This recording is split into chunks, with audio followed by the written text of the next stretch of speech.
Hey everybody, it's John Arnold here, and I'm back with my longtime colleague, Chris Fine. Hey Chris. Hey, John, good to be back. Okay, yeah, same here. So we're on board for another podcast. This is for our July 2019 edition. And we are, by the way, well into year 2 of our podcast, and we will probably talk about that at some point soon. But today we're going to cover ground from a couple of recent events that each of us have been to, and we're going to look at the state of, first, the higher end of the corporate real estate market, which has its own twists, and we've talked about this earlier in some of our other segments, and also a few takeaways from me from a conference I was just at in San Diego, hosted by a company called 2600 Hertz, and looking at some of the challenges of serving the SMB, the lower end of the business comms market. So with that, let's kind of jump right in. We've got some fresh content here, and we're actually pretty excited about our next podcast, if you stick around for that, folks, because Chris and I will both be attending an event in Newark, New Jersey called Voice 2019, focused on the bringing together of AI forces with the voice market, and some really cool stuff coming down the pipe. So that's a bit of a preview. We are going to be there, and we'll do a segment about that for that show. So that's coming up, right, Chris?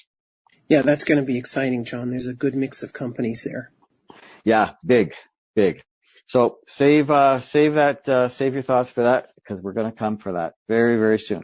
But now let's kind of get into what we've been seeing over the last couple of weeks. So let's get into it with the higher end, as I mentioned. So Chris, you were at this event called RealComm, and maybe kind of tell us a bit about what that was about and what you saw.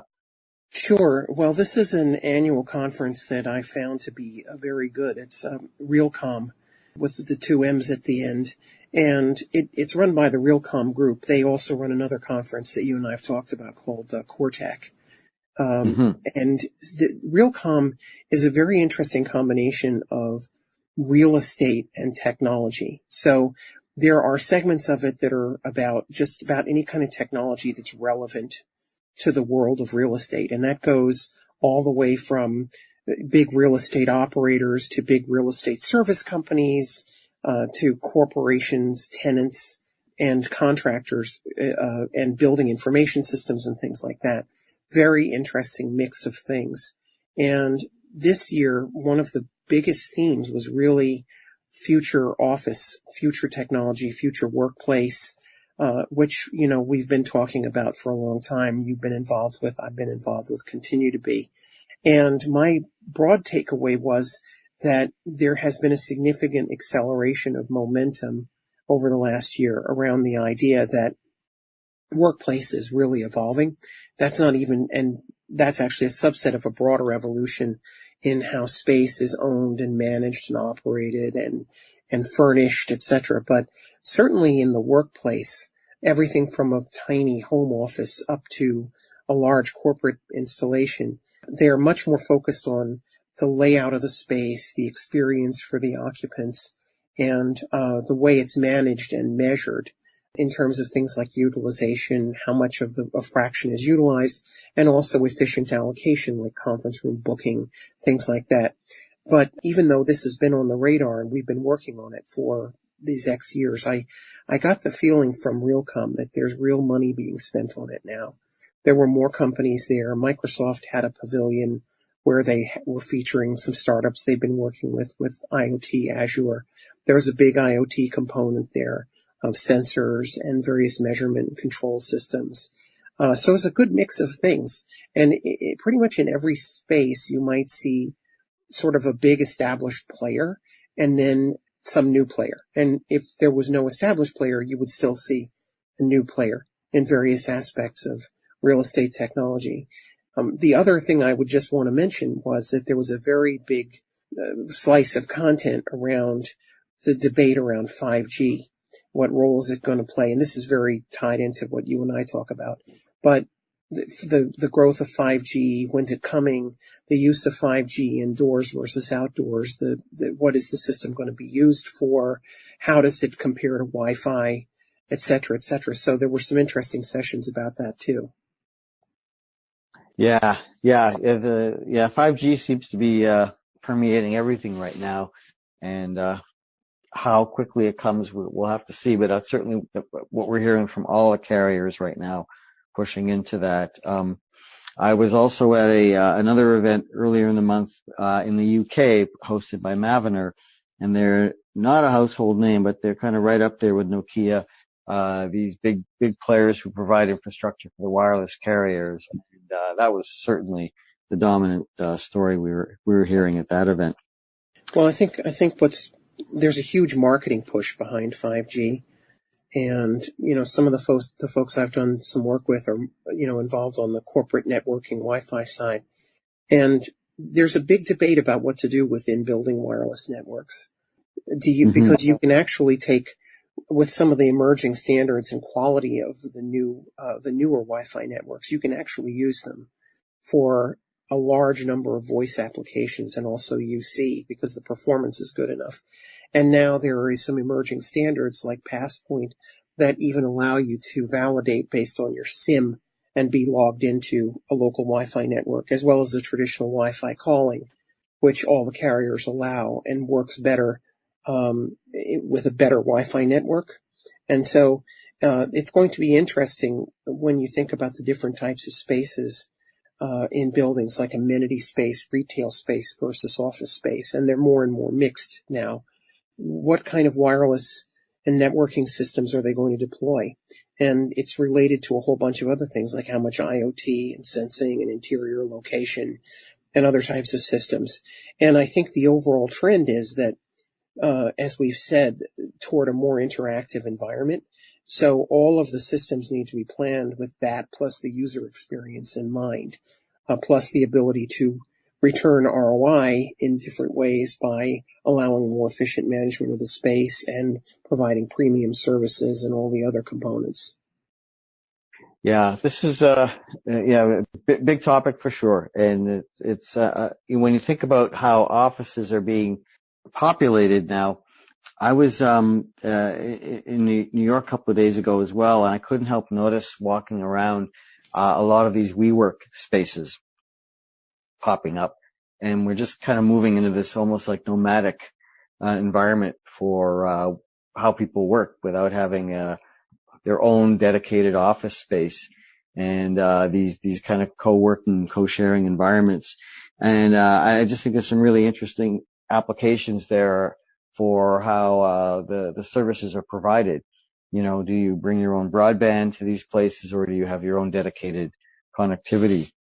I think that opens up some interesting possibilities for how you support these new workspaces with wireless services, because it seems that having a wired kind of fixed line environment is just not really in the cards for how the workspace is evolving. That's true, but there are actually a lot of changes in the way borders and perimeters work, because the WeWork / co-working world is certainly a very interesting aspect of that, and I can see a lot of growth in what they call space as a service, where it's not tied into 10-year leases, and all of the players are getting involved in this. And that's not just a rapidly growing startup, which has become large, like WeWork. There's a number of other players, including some of the traditional real estate players, like JLL, CBRE, C&W, and a ton of others who are getting involved in this flexible space market.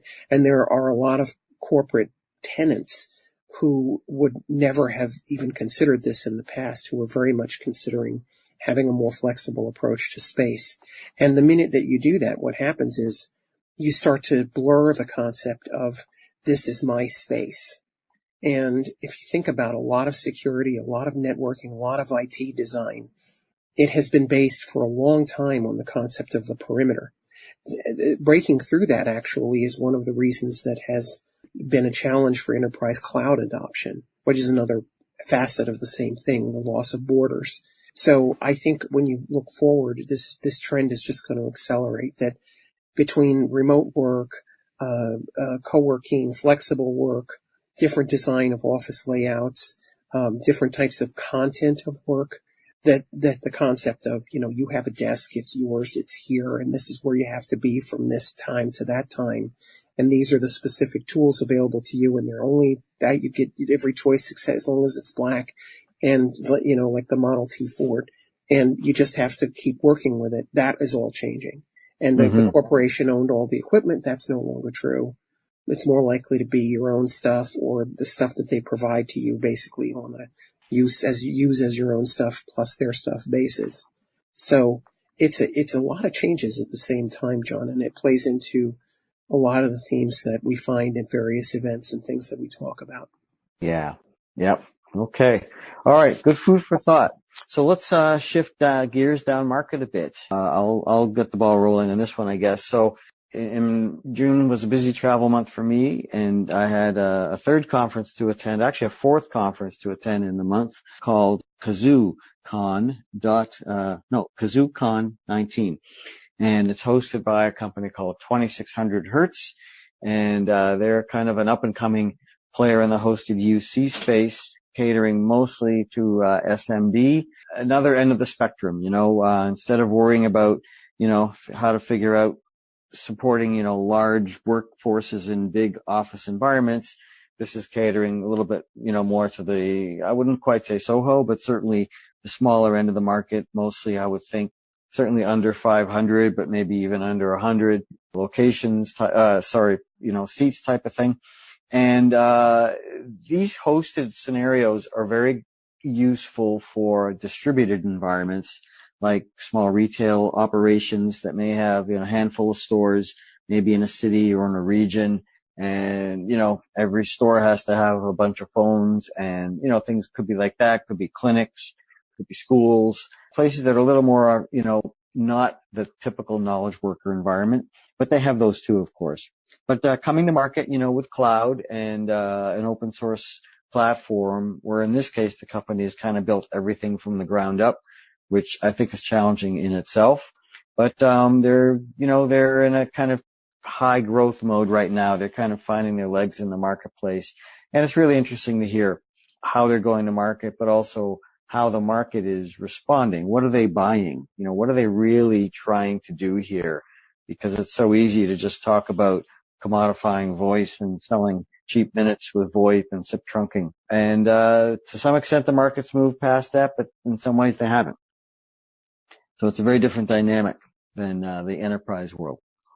Well, we were talking earlier where it seems to me, and I was thinking about this the other day, interacting with local business people, contractors, whoever is the landscaper or the contractor, small business, restaurants, etc., that there's still a lot of telephoning. And for a small business, even texting only goes a certain way, and not every small business is going to have an app. And so it's important for many, many businesses to have phones. They don't have to be big physical desk phones, but they have to have a service that acts like a phone, right? Yeah. Yeah. And it doesn't have to be obviously a desk phone. A lot of their story is very much about supporting, mobile environments, not just people on the go, but people who just don't have landlines.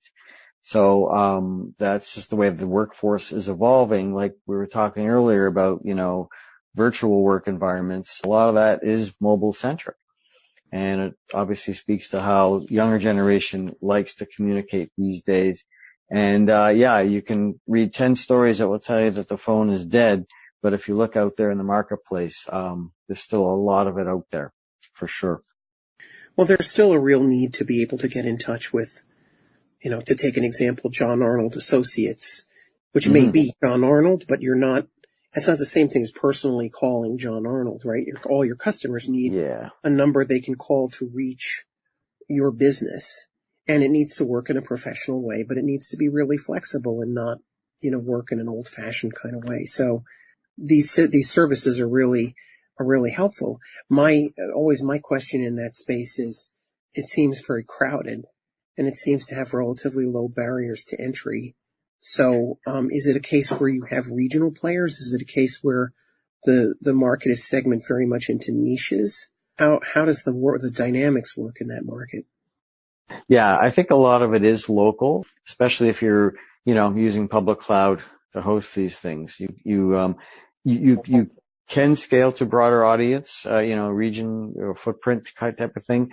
But in a lot of cases, there still has to be a physical, point of contact in terms of a relationship to manage the service, and where people want access to potentially for tech support or troubleshooting or help desk.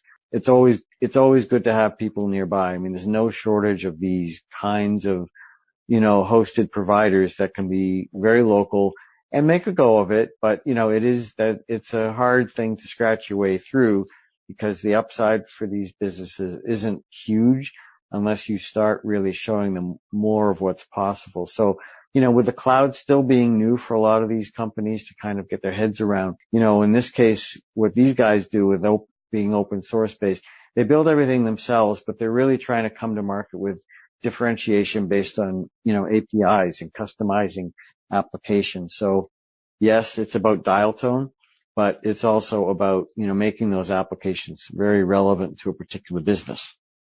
And that starts to elevate the conversation a bit.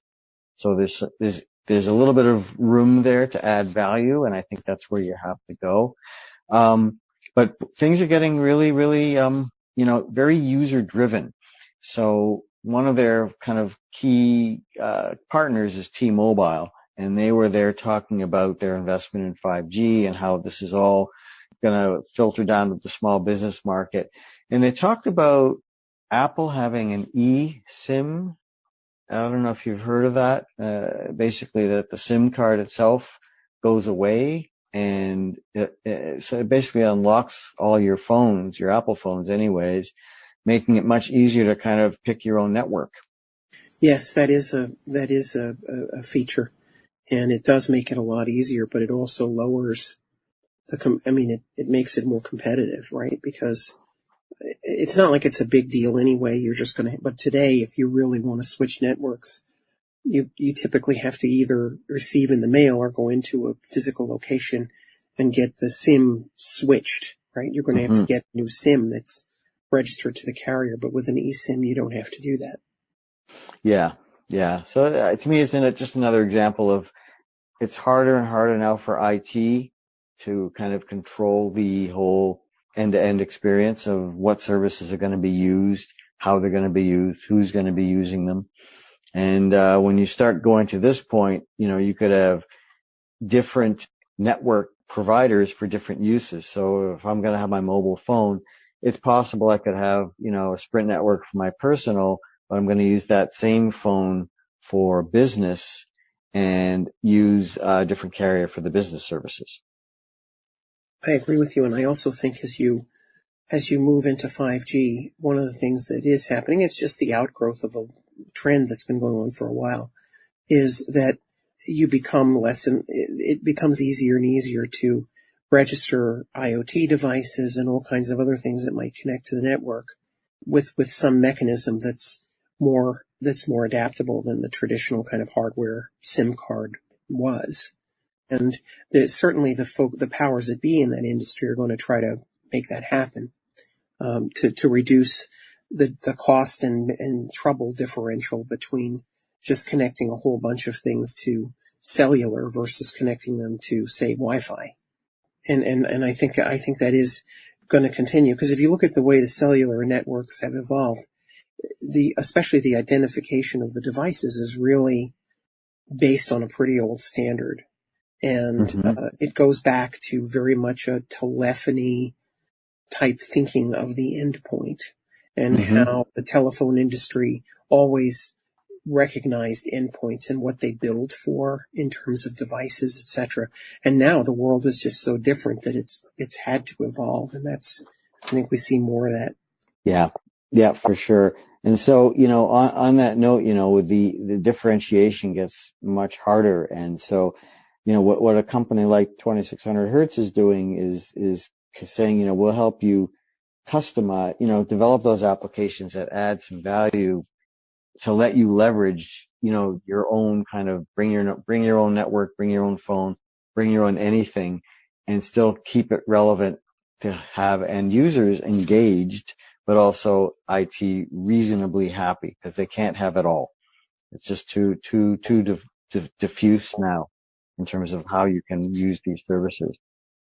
I do think the local factor matters, though. You make a good point, especially if you can get in with local resellers, because there is a very high local character to most smaller businesses, and they work with a lot of folks, including the local provider of sort of wiring and IT and telecom. And this is a perfect thing for these types of folks to resell or to be involved, to be an agent for. And that's how other companies in that space have made success. So if 2600 allows more success or better features or options for the same channel, it could be a success. Yeah. A good example was actually UMA, which some people know well as a residential, VoIP type of service. It's a little bit of a different model, but they've also entered into the business market. So they have partnered with 2600 Hertz, and we heard one of their people talking about how UMA is going to market with kind of like a hosted, cloud-based UC type of offering.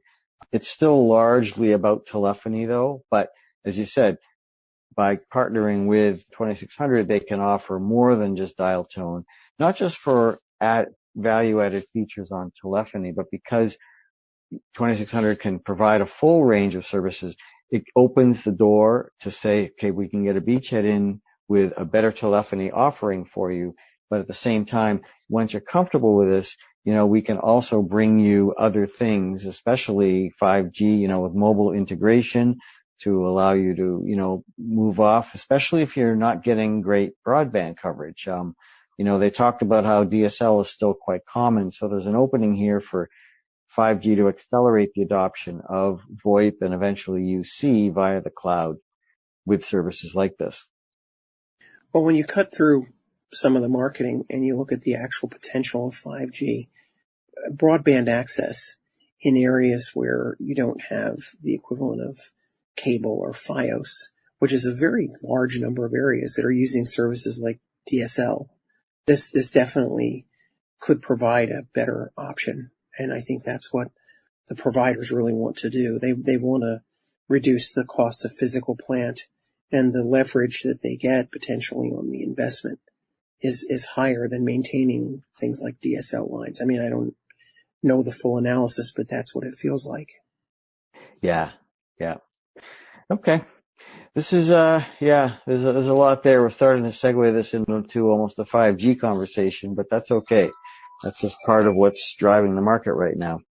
Okay, so on that note, though, we are kind of up on time, so we're going to call it for this segment. But as I said, we've got Voice Summit 19 coming, and that'll be our next podcast topic. So that will be here sooner than you think, and we'll have lots to talk about there. So any just kind of a parting shot there, Chris, on today's topics?